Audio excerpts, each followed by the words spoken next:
मदरसा board पर supreme court के फैसले और सनातन बोर्ड की मांग के सवालों पर संभल के सपा सांसद जिया उर रहमान बर्क के सुर तल्ख दिखे। उन्होंने सुप्रीम कोर्ट के फैसले को सांप्रदायिक ताकतों के मुंह पर तमाचा बताया है।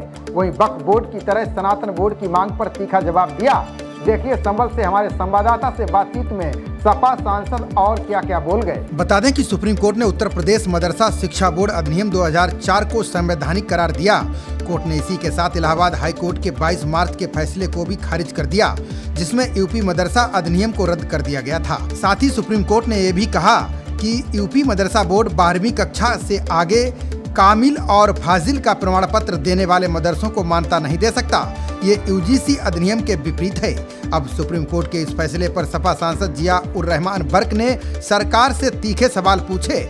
इसके अलावा उन्होंने हिंदू संगठनों द्वारा सनातन बोर्ड की मांग पर कहा कि सरकार वक्फ बोर्ड पर नया कानून ला रही है। सरकार को वक्फ बोर्ड बिल वापस लेना चाहिए। सरकार को अपने गिरेबान में झांकना चाहिए।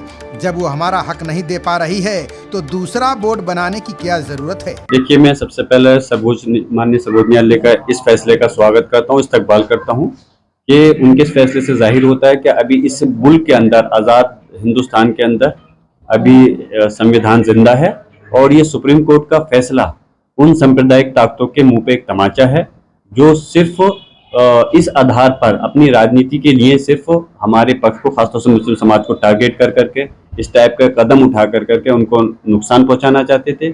आज ये फैसला एक ऐतिहासिक फैसला है। आने वाले समय तक इस फैसले को पीढ़ियां याद करेंगी और इस फैसले से यकीनन जो इस समाज को तोड़ना चाहते हैं, इस प्रदेश और देश को तोड़ना चाहते हैं, उनको सबक लेना चाहिए कि इन चीज़ों से सिर्फ तुम ही अपने आप मालिक नहीं हो, तुम्हारे ऊपर और भी लोग बैठे हैं। अगर तुमसे इंसाफ नहीं मिलेगा तो हमें उम्मीद है कि हमें न्यायालय से इंसाफ मिलेगा, जिस पे कि अभी हम मुसलमानों का भरोसा कायम है। और यकीनन आने वाले समय के अंदर इस टाइप की मैं उम्मीद करता हूं कि हरकत करने से ये लोग बाज आएंगे, जो भाजपा के सरकार के लोग हैं जो इस टाइप की। लेकिन फिर भी इन्होंने पहले भी कई बार, यहाँ तक अफसोस की बात है कि कोर्ट को भी चैलेंज कर चुके हैं। कोर्ट ने अगर नाम दिया नेम प्लेट को हटाने के लिए तो दूसरी तरह से नेम प्लेट लगाने का वो किया। बहराइच के मामले में कोर्ट ने फैसले को रोका तो बुलडोजर चलाने के हो गए, तो मजबूरन माननीय सर्वोच्च न्यायालय को कहना पड़ा अगर तुम कोर्ट के न्यायालय के आदेश का अगर रिस्क लेना चाहते हो तो तुम अपनी करो, फिर उसके बाद में कोर्ट देखेगा। तो हम इस फिर से मैं इस फैसले का इस्तेमाल करता हूँ और इंशाल्लाह उम्मीद करता हूँ कि हमें इंसाफ इस देश के अंदर, मुल्क के अंदर कहीं ना कहीं हमारी जो आज से न्यायालय से वो आगे भी मिलता रहेगा। सुप्रीम कोर्ट ने प्राइवेट प्रॉपर्टी को लेकर के भी अपना फैसला दिया। सुप्रीम कोर्ट का तो मानना है कि कोई भी जो प्राइवेट प्रॉपर्टी है सरकार इस तरह से जो है नहीं ले सकती है, यानी हर प्राइवेट प्रॉपर्टी जो है वो सामुदायिक प्रॉपर्टी जो है नहीं हो सकती है। इसको किस तरह से? मुझे तो अफसोस है, सरकार, देखिए सरकार निकम्मी सरकार है।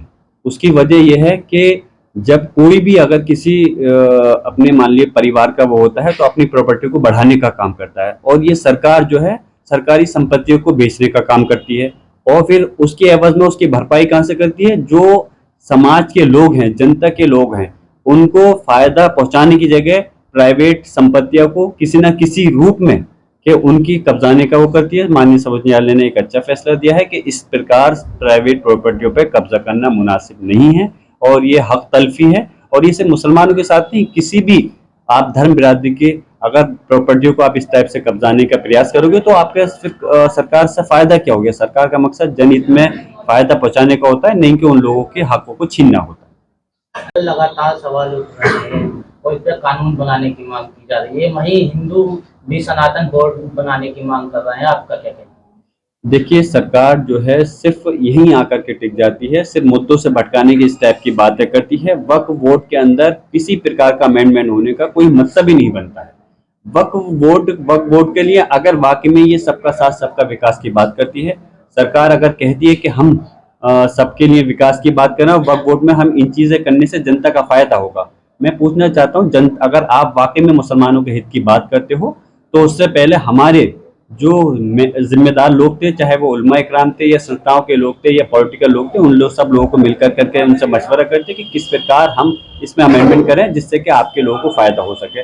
लेकिन जबरदस्ती अमेंडमेंट करना, हम सिर्फ उन अमेंडमेंट को मैं सिर्फ ये नहीं कहते कि कुछ अमेंडमेंट वापस लें, हम तो ये कहते हैं वो बिल जो अमेंडमेंट का लेकर आए वो पूरा का पूरा वापस होना चाहिए। और जो नए बोर्ड की बात हो रही है तो सरकार अपने गिरबान में जाके कि दूसरे बोर्ड बनाने से पहले जब हमारे बोर्ड को हक नहीं दे पा रहे तो दूसरा बोर्ड बनाने का क्या मतलब बनता है। और दूसरे बोर्ड अगर बनाने के बाद भी है तो हम किसी के धर्म में कोई हस्तक्षेप नहीं करना चाहते। हम चाहते हैं कि हमारी जो धार्मिक हमारी आज़ादी है वो मुसलमानों को रहनी चाहिए। हिंदू समाज की भी जो धार्मिक अगर ज़रूरतें हैं तो उनको भी पूरा करें, उन्हें हमें कोई आपत्ति नहीं है। हर धर्म के लोगों को उनका हक और इंसाफ मिलना चाहिए। खबरों का सिलसिला जारी रहेगा, देखते रहिए जनप्रवाद। नमस्कार।